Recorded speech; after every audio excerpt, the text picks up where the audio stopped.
Da da da da. What's my good cheer? Welcome, everybody. Let's give YouTube a couple of minutes to get those notifications out.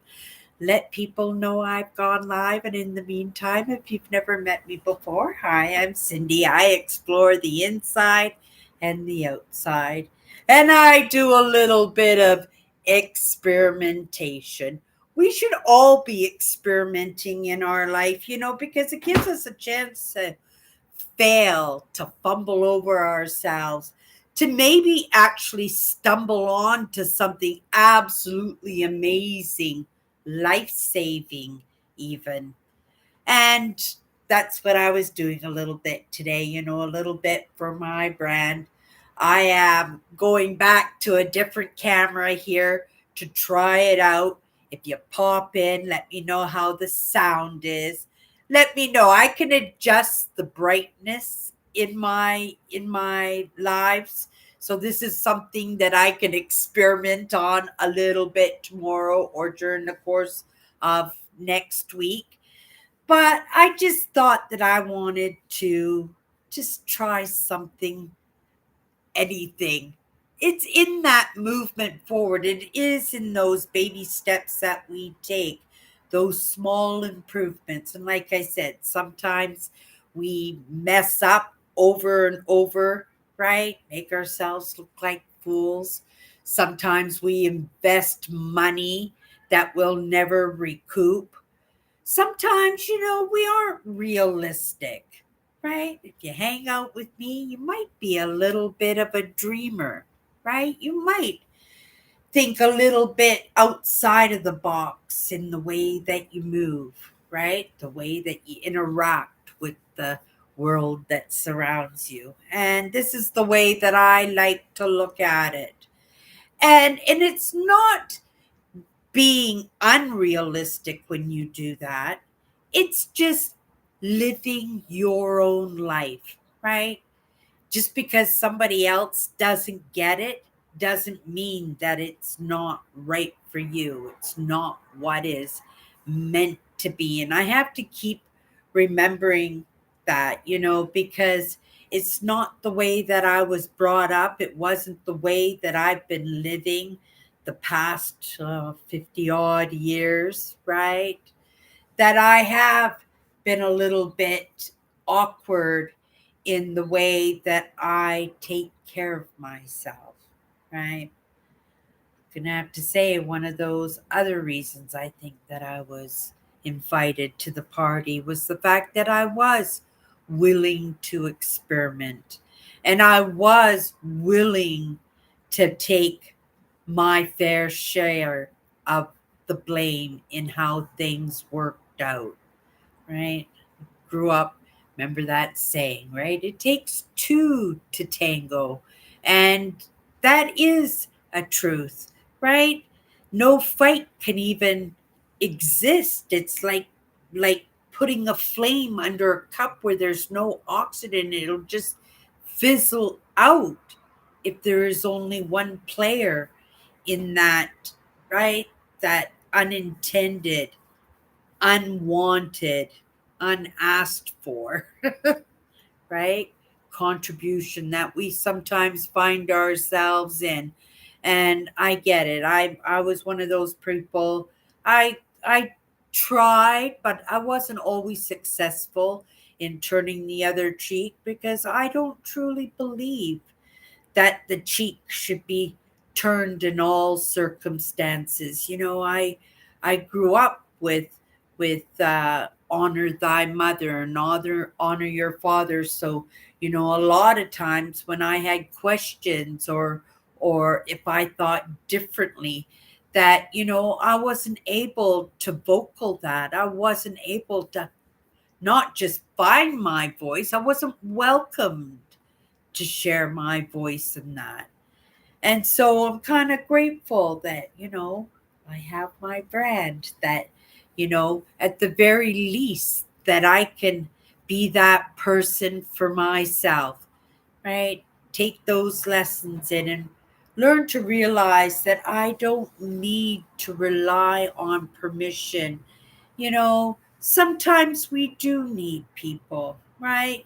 It's in that filling of the gaps for each other, but that's what family does. That's what friends do for each other. And those are kindnesses that I fully welcome and have welcomed in my life, but also not only welcome, I come to depend on those kindnesses. And it's been a few years now, and I thought I came out of, I guess it's sometimes in that stubbornness when we think we've got it all under control.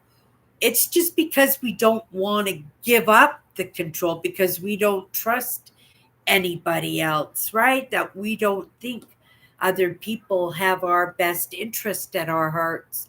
And so we tend to toughen up. And I have to tell you, I lost my cat not 2 weeks ago. And if I did not show my weakness, in that moment, if I had not cried out for help, my cat would have suffered, right? And that would have been on me because I was too tough. I could figure it out on my own. And there are times in life when we just crumble under that weight, right? And sometimes we're even made to feel guilt and shame because we've crumbled in that weight. It's a big wake up call, right? From being on a podium to being flat on your face. But you know what? If you can accept that you've fallen on your face, right? And it's happened to me so many times. And I don't know, maybe it kind of beat my pride down where I didn't have any pride at all anymore, that I just really didn't think that anybody cared.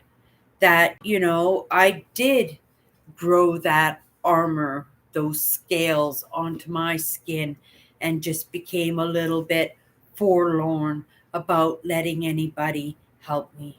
But you know what? I have been reminded over and over and over again in my lifetime that, right, we can't do it by ourselves. Now, that was just a little bit of a add on, a different perspective, because I've been thinking about this word community that keeps popping up in me pulling the cards, and we will pull a card. But in the past month, I think I pulled that word community up like 4 times. To me, being 54 powerful words and having words in this deck that I haven't even pulled yet, right? You got to read into it a little bit.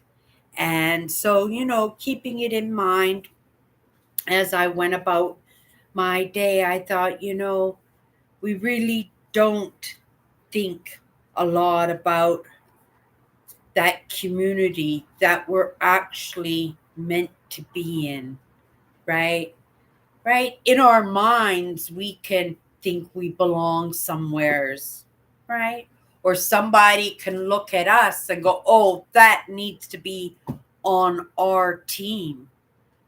But we never ever know until we actually interact with each other how we're going to rub each other. And, like a new girlfriend and a new boyfriend, lots of times in the beginning, we rub each other amazingly. Love at first sight, right? Oh my goodness, that's the man I'm going to marry. That's the woman I'm going to marry. And we have these amazing feelings that, right, that kind of bind us to each other. But in that peacocking, and that's what it is, right? In the beginning of any relationship, we don't allow, right? We don't allow because we are so in love with the idea of being in love or connected that we don't want to spoil it by letting somebody see those weak traits of us, those parts of us that we don't feel good about, or drum up guilt and shame, or maybe we were beaten down a little bit in that when we were kids and we dealt with betrayal and neglect and maybe, some trauma that, that isn't, well, I can't really even say not the norm, because I think it's more common than we know, because we just don't talk about it. It isn't that being tough. I can handle it. Get up, dust your knees off, get back to what you're doing. And then we become, well, the men become demasculated and the women become brutes. And that's the truth. And they say that there's just as many female narcissists as male narcissists out there. And I didn't want to put that attachment of brute into narcissism, but I just, in that reflection where the women even have to act like men. They have to have that masculine, because it's that state of control that we all feel that we need to have.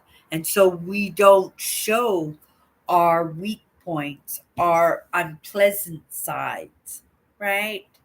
But you can't help it. You're only human. And you use those gifts as ways to attract the opposite sex. You got them hooked. They love you to death. You become comfortable, and the next thing you know, your laundry's on the floor. There's toothpaste in your toothbrush that's just thrown on the sink. I'm just trying to think of just little irritating things. And not to say that I find them irritating, but things that I know that people just find irritating, right? And then you get to recognize what your partner is all about. But by then, you're already in love. You're already making plans. You're already pregnant, right? And we've got ourselves stuck in something. I'm not going to say that we don't want to be in, right?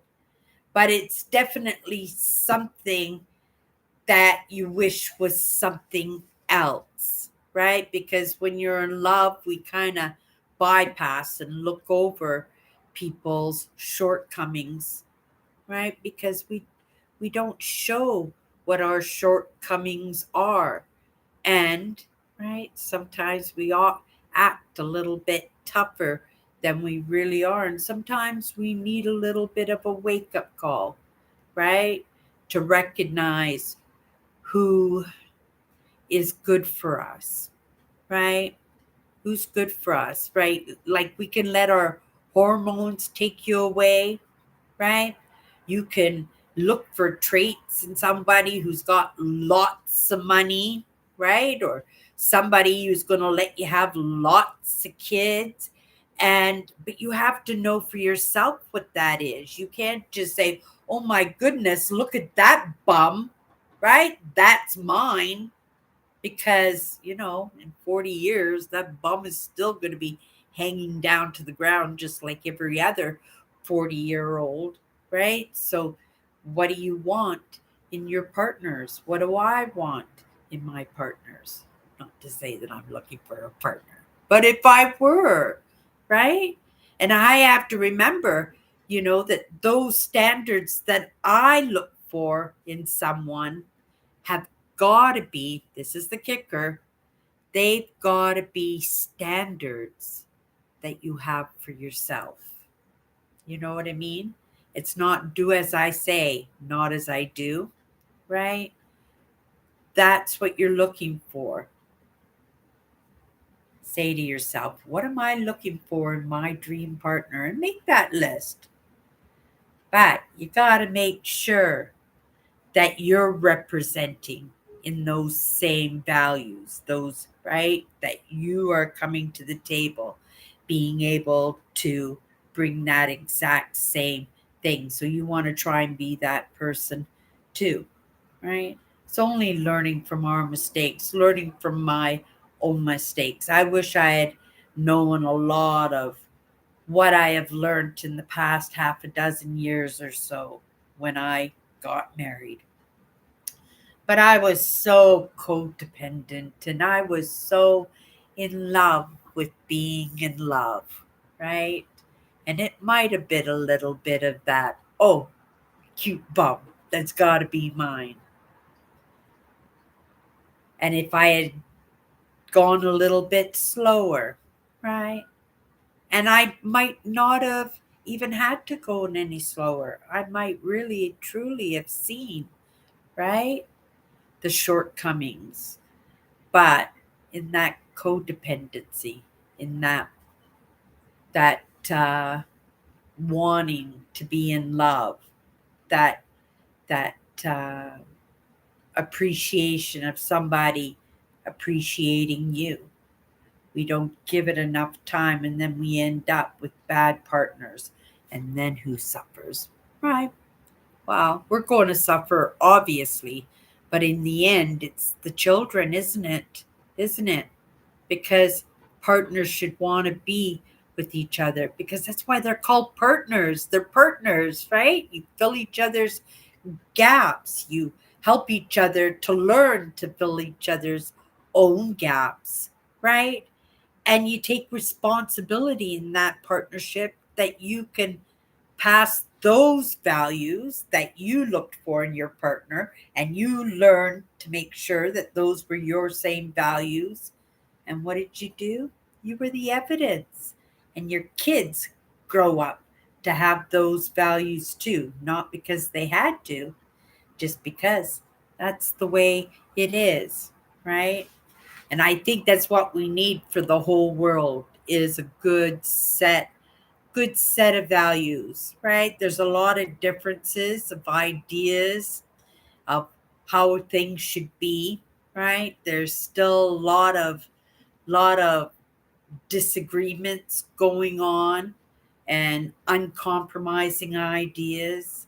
But if we had a set of common values, now that we live in this age of AI learning, if we had a common set of values, that maybe the people that are like this close to us now, even though they're thousands and thousands and thousands of miles away, right, might want to sit in on a conversation with us because they appreciate us, right? Like lots of times in these different cultures, the only time you ever hear anything is when it's on the news and in that those scare tactics that are used to get our attention and to hold our attention, right? And then we come in and we have ideas that aren't correct and then we don't give people a chance. But with common values, we're likely to be a little bit braver because we're a little bit more confident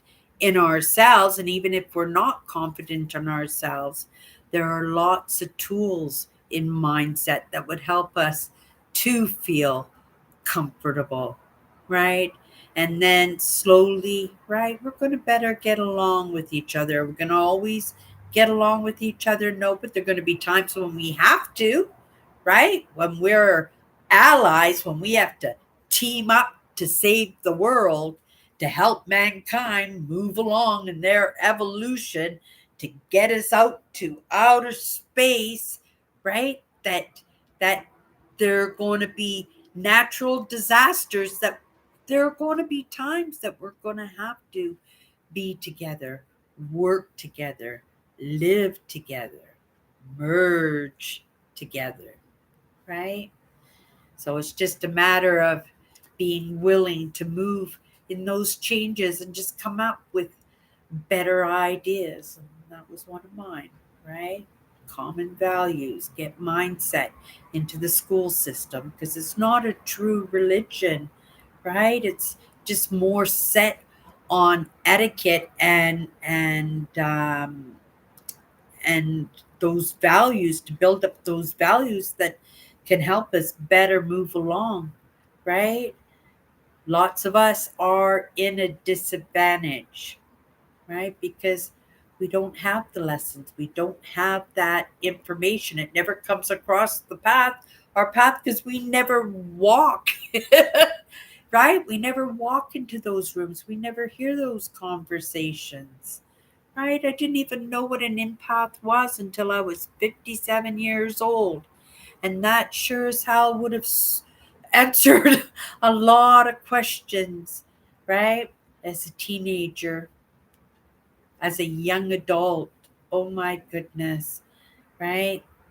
But things work out the way things work out. I don't cry over spilt milk, and there are lessons in absolutely everything, and I see the lessons in those experiences, right? But it's just making sure that I'm not so disillusioned that I'm not willing to be pulled into a community, that I won't step into it at some point. I won't bump into it, right? That it wouldn't open up to me, right? Things change overnight. My experiences, there were a lot of 180s and 360s going on in my life. Kind of slowed down a little bit of recently in some aspects, but change is nothing new to me, and I recognize that my life and my relationships and my surroundings can change on a dime in any moment. That's the truth for any one of us, right? It's all about our choices, but there's a lot going on in this world where we don't really necessarily get a choice because it doesn't even come across our path. It's not even a thought. Wouldn't it be amazing, right? If mindset was just part of our lives, right? Set of common values where we can all get along, right? Nothing wrong with good sportsmanship. Take it to the ring. Okay, you guys, let's grab a card here. I hope everybody is going into their weekend with not too much on the list to dos. I got a few things out of the way so that I could truly enjoy my day. Tomorrow I was kind of thinking I would like to watch a movie. Thought came to my mind, right? I haven't seen a movie in a long time. I have a few movies here that I could take a choice and relax and watch a movie, right? But I'm also wanting to go for a walk and spend a little bit of time outside before it snows. Okay, you guys, let's just get into the car. We'll start our weekend. If you want to pop in Sunday night uh, for Chatters Live, I have an amazing crew there. They chat more than I do, and yeah, it'd be nice to have your company. We try and keep it a little bit lighter, right? We try. I am who I am. Okay, you guys, let's pull a card. Anything except the word anything except the word community. Okay? Okay? And if it's community, we'll dig into it again. That's the idea, and then I'll think about it as I go about my day tomorrow too. That's just the way it goes. Okay, you guys. Let's grab a card, go into it. If you don't know, 54 powerful words. 54 powerful words. We just go into it for 2 minutes, and it's the first thing that comes to my mind. I grabbed two cards today. Okay, well, you know what? It's going to be the top card because it's an important one in the learning process. This is something that I learned. So the card we got tonight, can we bring it up there a little bit? There we go. Spectator. Never be so impatient that you miss the lesson in somebody else's experience. Oh my goodness. That had a glare to it, didn't it? Different paper? No, just the camera. If you don't know, I just tried a different camera, so it might look a little bit different tonight. But I'll come back in and watch my live and I'll compare it to something else and see if we're going to keep it, we're just move on to something else. Okay. Spectator. Spectator. Never be so impatient that you miss the lesson in somebody else's experience. For my most part of my life, it wasn't that I wanted to be a wallflower. It wasn't that I didn't want to have friends. It just seemed that it was a little bit um, more comfortable just to stay off to the side.